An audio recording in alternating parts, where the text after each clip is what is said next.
You have done everything right. You were patient when others were not. You forgave when it was not easy. You showed up again and again for people who never once asked how you were doing. And the reward for all of it, the repayment for years of quiet generosity, was this. They treated you worse than they treat strangers. Not better. Worse. And the question that keeps you awake is not about them. It is about the universe itself. Because if goodness is supposed to matter, if decency is supposed to be returned, then why does it so often seem to invite the opposite? The complaint is ancient. It did not begin with you. Job in the Hebrew scriptures tears his garments and demands an answer from God. I have been righteous. Why am I suffering? The psalmist writes of watching the wicked prosper while the faithful are ground into dust. And Seneca, in first century Rome, addresses it directly. He watched good men destroyed by politics, honest men bankrupted by liars, and loyal men abandoned by the people they had served. His conclusion was not what most people expect. He did not say, the universe is unjust. He did not say, goodness will be rewarded eventually. He did not offer comfort at all. He said something far more useful. He said, you have misunderstood what your goodness is for. And that misunderstanding, that single philosophical error, is the reason good people are treated badly. Not always, but far more often than they should be. The error is this. Most people who identify as good, who have built their lives around kindness, around accommodation, around being the person others can rely on, have made an unconscious transaction. I will be good, and in return, I will be treated well. This is not a spoken agreement. It is not even a conscious one, but it operates beneath every interaction, every sacrifice, every time they swallow their own needs to serve someone else's. The transaction assumes reciprocity. It assumes that goodness, consistently demonstrated, will produce a corresponding response in others. That if you are kind enough, patient enough, selfless enough, the world will notice and it will pay you back. The Stoics identified this as a fundamental confusion between what is yours and what belongs to others.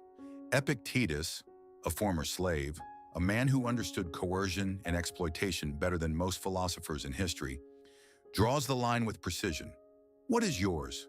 Your choices, your character, your response to what happens. What is not yours? Other people's choices, other people's character, other people's response to what you give them. The moment you make your goodness conditional on receiving something back, even something as basic as respect, you have placed your well-being in someone else's hands, and they did not agree to hold it. Marcus Aurelius writes from the same understanding. He governed an empire full of people who lied to him, used him, and took his generosity as weakness. And in his private journal, the Meditations, never meant for publication, he returns again and again to the same instruction to himself. Do what is right. Expect nothing in return. The return is not the point. This sounds at first like resignation, like the philosophy of a man who has given up on justice. It is the opposite. It is the philosophy of a man who has stopped outsourcing his sense of justice to people who never signed up to provide it. But there is a second layer to this, one the Stoics touched and modern psychology has mapped in detail. It is not simply that good people expect reciprocity and are disappointed.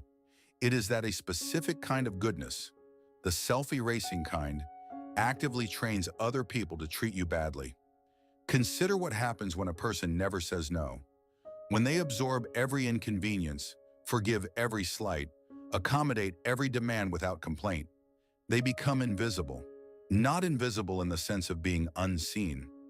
Invisible in the sense that their preferences, their needs, their limits, cease to register as real. The people around them stop asking what they want because the answer is always the same. Whatever you need, I am fine. The philosopher Simone Weil described attention as the rarest form of generosity. When you never require attention to your own needs, people learn, not maliciously, but naturally, that your needs do not exist. And a person whose needs do not exist is a person who can be treated any way at all. This is not cruelty, it is physics. You have removed the friction that would normally cause another person to pause, to reconsider, to adjust their behavior. Without that friction, without the resistance of a self that pushes back, there is nothing to stop the momentum of being used. There is a harder truth beneath even that. When a person consistently sacrifices themselves, when they tolerate mistreatment, absorb disrespect, and continue showing up regardless, something shifts in the dynamic. The other person does not become more grateful. They become less. This is counterintuitive, but the Stoics understood it, and modern research on relational dynamics confirms it. A person who never enforces consequences for how they are treated does not inspire respect.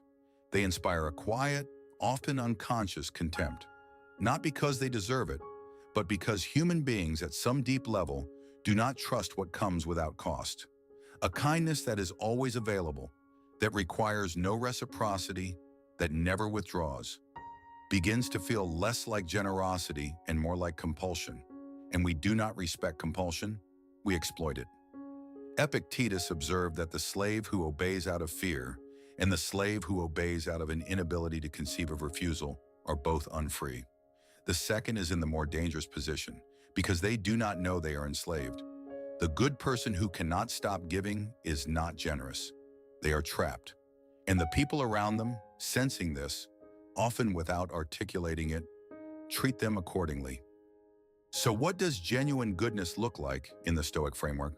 Because it is not the abandonment of kindness, it is not the adoption of coldness or suspicion or selfishness. It is something far more demanding than any of those. Genuine goodness, as the Stoics conceived it, requires a self, a stable, present, choosing self that gives freely, not because it cannot refuse, but because it has decided to give. The difference is everything. A person who helps because they cannot bear the guilt of refusing is not kind. They are hostage to their own discomfort. A person who helps because they have weighed the situation, chosen to act, and done so from a position of genuine willingness, that is virtue. That is what the Stoics meant by it. Marcus Aurelius models this repeatedly. He gives. He serves. He shows up for an empire that exhausts him, but he does it from a center, from a governing faculty that has chosen this path and could, if the situation demanded, choose otherwise. The kindness that cannot say no is not kindness. It is a reflex, and reflexes do not earn respect because they are not choices.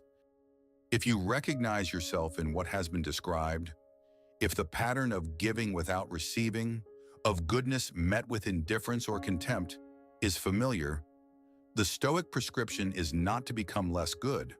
It is to become more real, to let your no exist alongside your yes, to allow people to see that your generosity has a source, a self, and that self has limits, preferences, and a right to exist.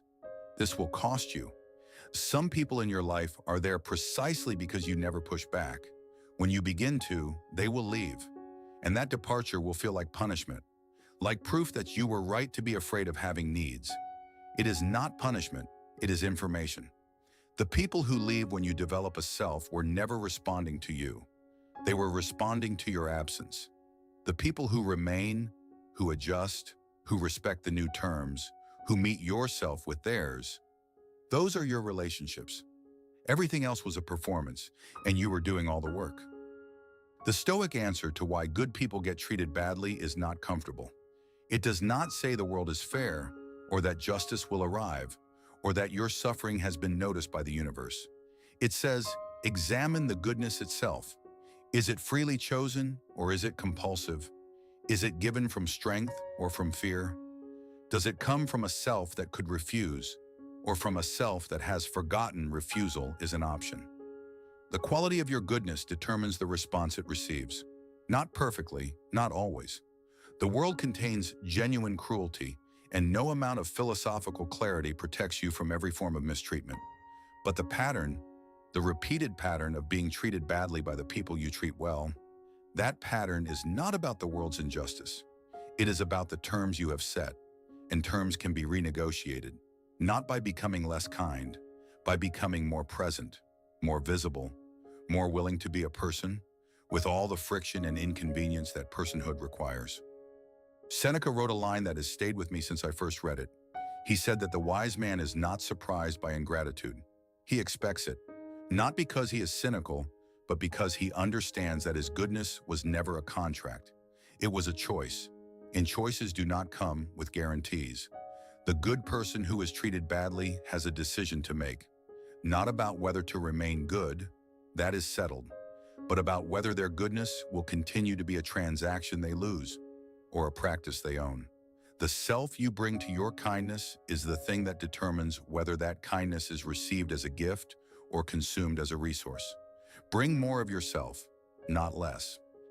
If the patterns we have discussed today, the cycle of giving without receiving, the quiet erosion of self in service of others, feel like something you want to examine with genuine support, BetterHelp connects you with licensed therapists online on your schedule.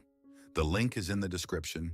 Philosophy gives you the framework, therapy gives you the mirror. Together, they are how real change begins. Until the next video, be sovereign.